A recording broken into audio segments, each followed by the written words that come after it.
I just let that APT go by. Right, here we go. So, and I'm going to switch to my monitor. There we go. Hello everybody. Right, so you're just looking at the desktop at the moment.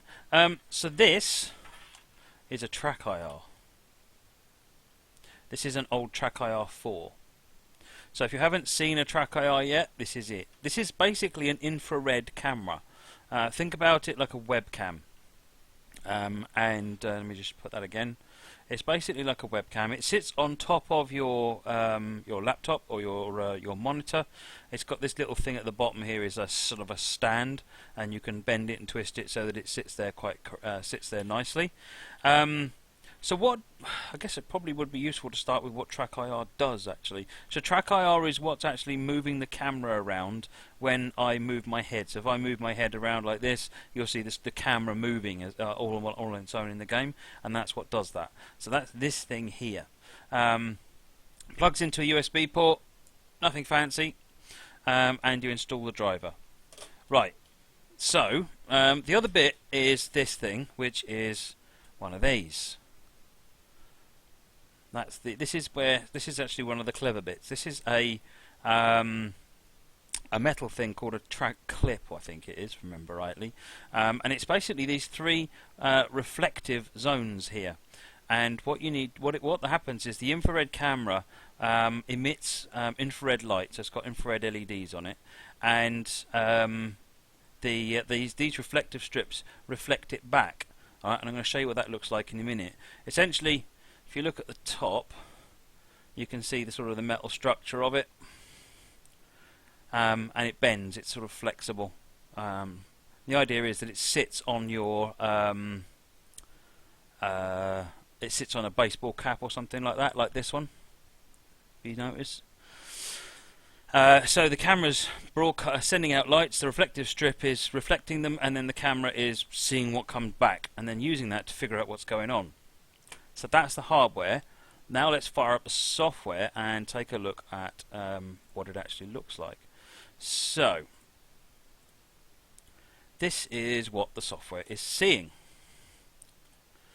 Right. So you can see as I look around. So if I look in front of me, it's at 0, and then as I look down, or does I look right or left? Yeah. So, and you can see over on the right hand side there's some other stuff going on here. You can't see it because of the promo. Let me turn the promo off. I'm also going to turn the camera off at this point so you can see in the top left corner. Obviously I've got another one switched on. Right, okay. Is this all coming through correct? Okay everybody? I'm sitting here, I don't want to be sitting here talking to myself like I did the last time. Right, so you can see over in the top right corner these three faces. So this top view, as I move, you can see that it's sort of trying to guess where my head is. The front one, as I move to the left and right, you can see it moving and looking around. Yeah, so this is what's going on here. Now this one in the top right is quite interesting. So if you want to know a bit more about how it actually works, then this is what that camera is actually seeing. Yeah. So you can use that to. So one of the first things I suggest, first tip is, move the camera so that you get a good view about central. So here's my moving the camera around at this point, and hang on, no, now I've undone something I shouldn't have undone. There we go, and that's sort of central. Yeah, that's close enough. Now, if I cover, you see how it's gone red? It's because it's not seeing enough. It's seeing reflective strips, but it's not seeing enough. I'm just holding my hand in front of it. Yeah. So this is what the camera actually sees. If you see any red, it means it can't make sense of it. Yeah? So I'm holding my hand in the front. If you're having lots of problems with the Track IR going all crazy sometimes, always have a look at what this is doing, because if this can see one of the... So when I used to use this at work. My previous seat, a previous seat, was sat with a window directly behind me, and what happened was the Track IR would kind of work, and then it would all of a sudden stop working, and it would be flapping about all over the place. And the reason, when I looked in the camera view, is because there was loads of infrared light coming in through this door at this window behind me. So what happens is you see lots of red marks sort of all over here. There'll be lots of red bits all over here.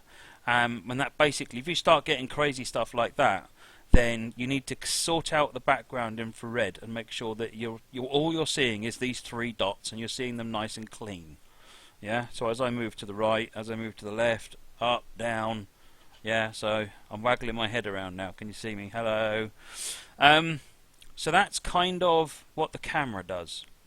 Now, when you first install the software, one of the things you're going to want to do is up in the top right corner here, which you can't see because that's in the way. Let me just get rid of that temporarily.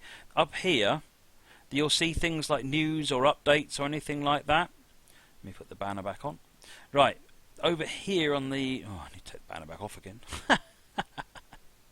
So in the top left hand here, you can also do check for game updates and check for software updates. So if I do check for software... Oh, no, that's not what I wanted to do. Check for game updates. Your game list is up to date. Now, when you first install the software, you will need to make sure that the game updates are all there. So if it says like an exclamation mark or there's any icons up here, click on them and do what they say.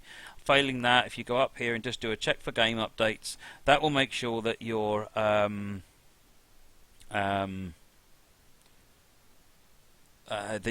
all the game profiles have been downloaded. So that's all of these things under the title section. The main reason for that, A, is just to make sure you get the latest one, but B is because Dovetail Train Simulator will not appear until you do, because it's only just been added into TrackIR's title list. So once you've done that, if you then pop over here to the title section, I'm going to put that banner back on again now. If you pop over here onto the title section and scroll down and see if you can find this Dovetail Train Simulator, that one. If you can find that, then you've got the latest and all is good. So if you haven't got this, then just pop up here and do check for game updates, and then make sure that it says you're up to date. You will need to restart it if you get any game updates, and at that point you should be basically working.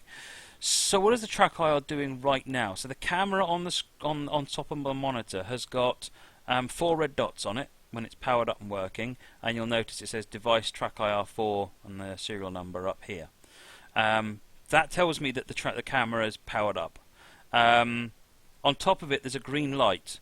Now if I take the cap off, the green light goes away because it's not seeing anything anymore. Now if I put the cap back on, the green light will come back on. Now you can't see that green light, but I'm just telling you what to expect. And then when you're running the game, there's a blue light which turns on. You'll figure that out. I'm just looking at the chat and I'm a bit confused. Pro to Matt. Ooh, harsh. Right. So, settings. There's a couple of really neat settings over here under camera. So if you're having problems with this, you can change the sensitivity, which is it this one we need to change? No. Light filter threshold, that's the one. So you'll notice if I change this scroll bar that it's actually changing in size. So this can help you get around noise or have lots of noise. So at low sensitivity, you'll notice other pops and things are appearing on there every now and again as I move around. That's picking up external noise. So what you want to do is make it more precise, but to eliminate those bits, but still keep these nice and big so that it can recognise what's going on as you turn around. Because obviously, as you turn around, so things get smaller. You'll notice having turned around a lot, it's going red now because it doesn't quite recognise it. At that point, the screen starts going a bit wonky. So the bigger you can have these, the better, by making it less sensitive. But you will add extra things in, which may make the thing go a bit strange. So just find a nice balance of that. You've got the infrared brightness here, which you can use to control what's going on with them. I think I just leave these at maximum.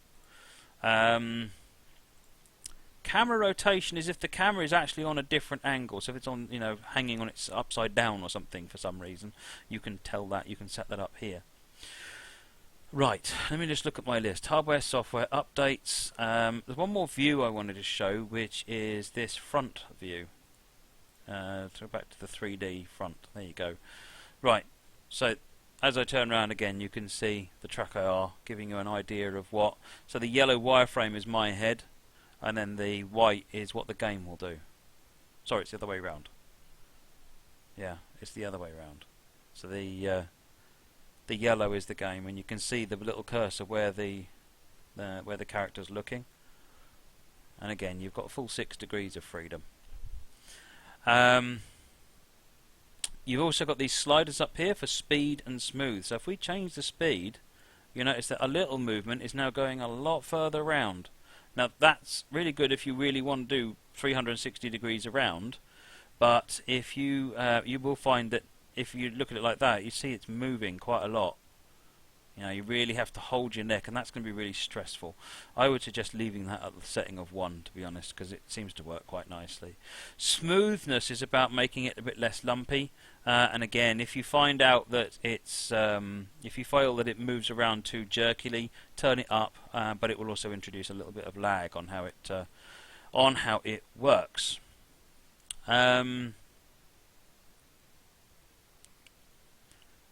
Let me just have a quick look at what we're doing.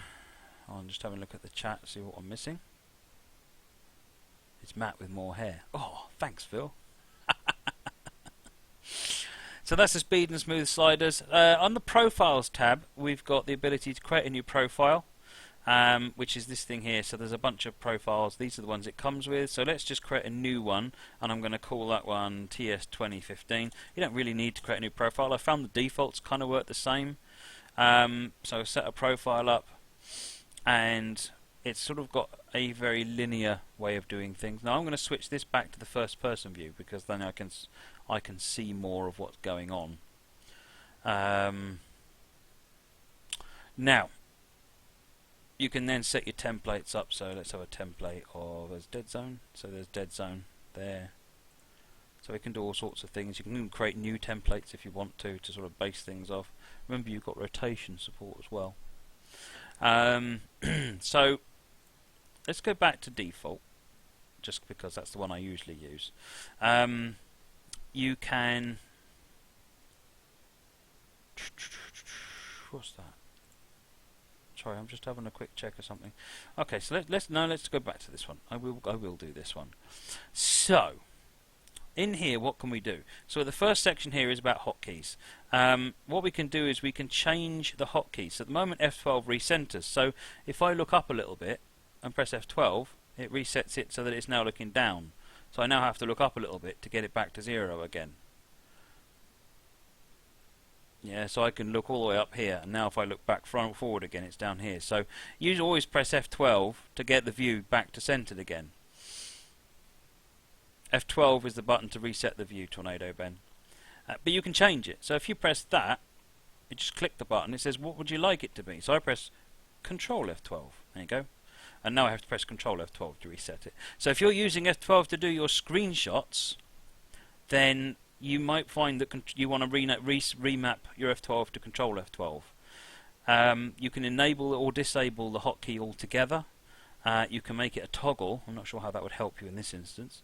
And you can trap. Now what trap does is it stops it going to the game. So if I make it back to F12 again, and I'm playing a Steam game, then at this point with trap ticked, Steam will not get the F12.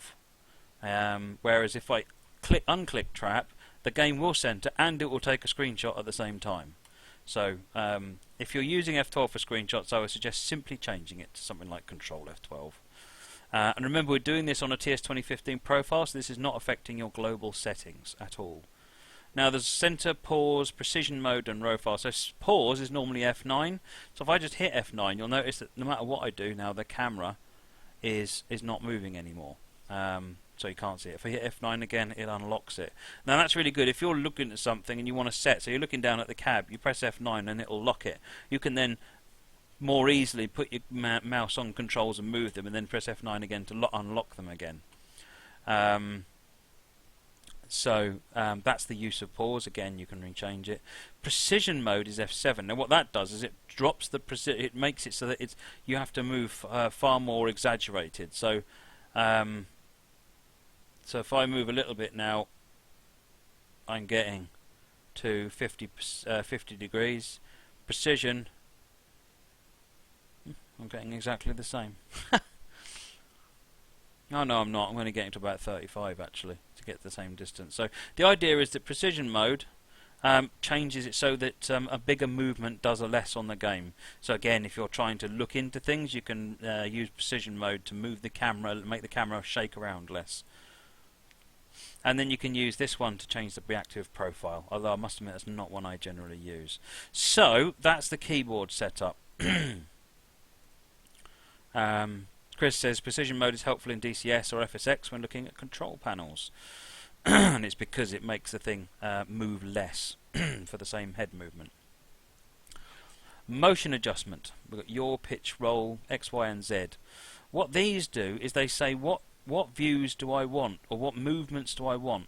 So let's say, for example, so at the moment, if you look at the top view here, if I move to the left and right, you can see the view changing. If I click X, Y and Z, it will lock it in the middle. Now, the only thing that will happen now is rotation.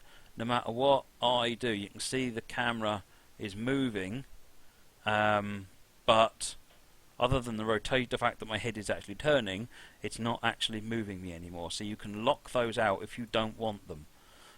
Some people might find them a pain. So for example, I can move up and down and it's not making a difference, whereas if I unlock it, then it will make a difference.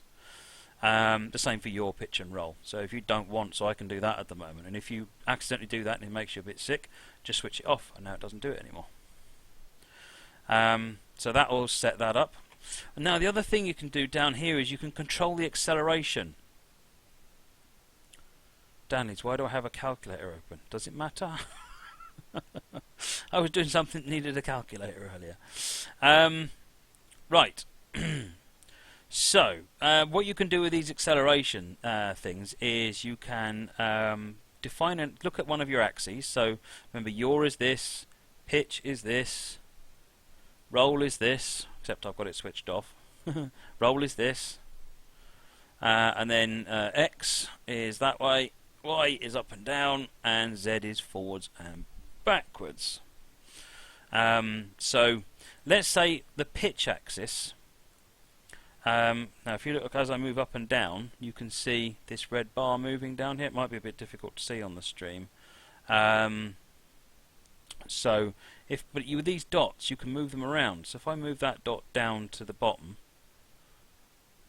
what you'll find is that there's now a dwell in the middle. So I'm moving my head in an even way and it's now pausing in the middle. Right? And if I now, say, move that one up a bit, and move them up a bit, and that up a bit more, and that up a bit more, and that up a bit more, you'll find that as you look further and further up, so it gets faster now, because of the way I've told it to map it. So you can change. I could say I want that to move it absolutely nothing at all. So now as I move my head up, it moves, and then I get another sticky point, and then another sticky point. So you can set this up however you want. Now with mirror on at the moment, I can add mirror on there, so that now I can, by turning it off, I can actually make up and down do different things rather than them being a mirror of each other.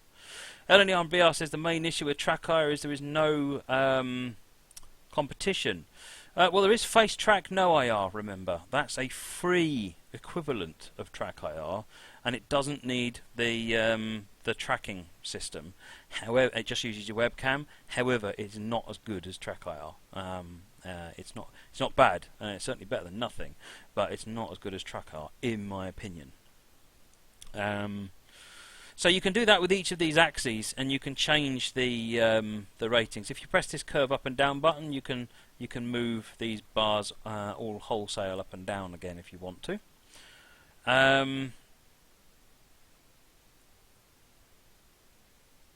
So that's the profile, that's the keyboard mappings, motion adjustments, and locking out movements entirely. Now the other thing that happens, so that's basic. That's the basics of what's going on here. So you've got the track clip thing here, and you've got a track clip pro. You can get this other thing which locks onto your headphones on the side, and it then has infrared LEDs which the camera picks up. And some people prefer that to wearing a baseball cap because they're already wearing headphones. Although I've heard it's a bit fragile, so if you get one, be careful with it. But you can choose between here in terms of what you actually got.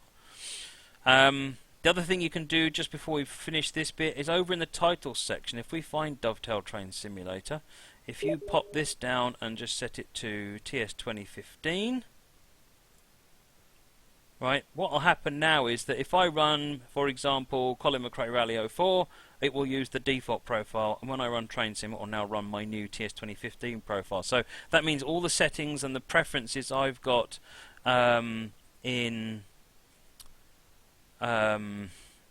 for this profile for Train Sim don't have to affect every other game I'm trying to use, so that you can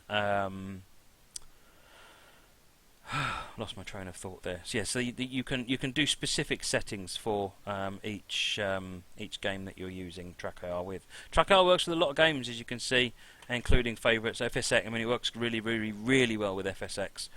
Euro Truck Simulator. There's all sorts of things. I think that's basically it for TrackIR. The other thing that I do occasionally have a problem with is if I minimise it, or let's just hit close. Yeah. Except that's not quite done what I wanted it to.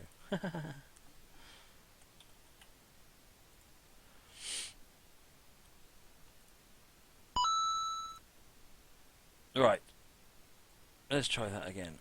So what happens sometimes is that when you run the game and you minimise it, and it'll disappear over to the... you won't be able to get it back. Thanks for the follow, episode 42. So if you right-click it on the tray, there's a minimise, maximise to tray button. So now it's gone. If I press it again, it will reappear, and then you can bring it back. So if you find you can't find the TrackIR button, and you try and start it again, and it says, "Oh, you can't do that," that means it's already running here. And if necessary, you might have to find it by clicking on the up arrow. Click here, minimise, maximise, and then you can bring it back up again. Okay.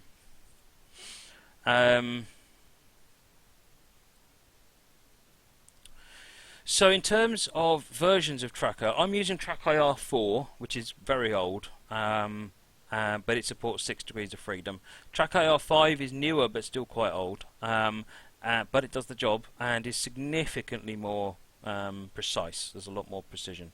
So what I would suggest is if you find a TrackIR 4 at a good price, it will probably do what you want. If you've got the money for a TrackIR 5, obviously, then that's going to be definitely better. Right, I'm just trying to think, have I got... So does TrackIR work for Minecraft? Let's have a look in the titles list, shall we? It's not listed, so I'd have to assume not, which seems a bit sad. Google it is all I can suggest on that one. Right, that's everything that I wanted to cover just as a tutorial to TrackIR for those that wanted to see it. Let me lock the camera and minimize that. Right, now I think we should go for one of those, a raffle. So, if anyone's got any questions,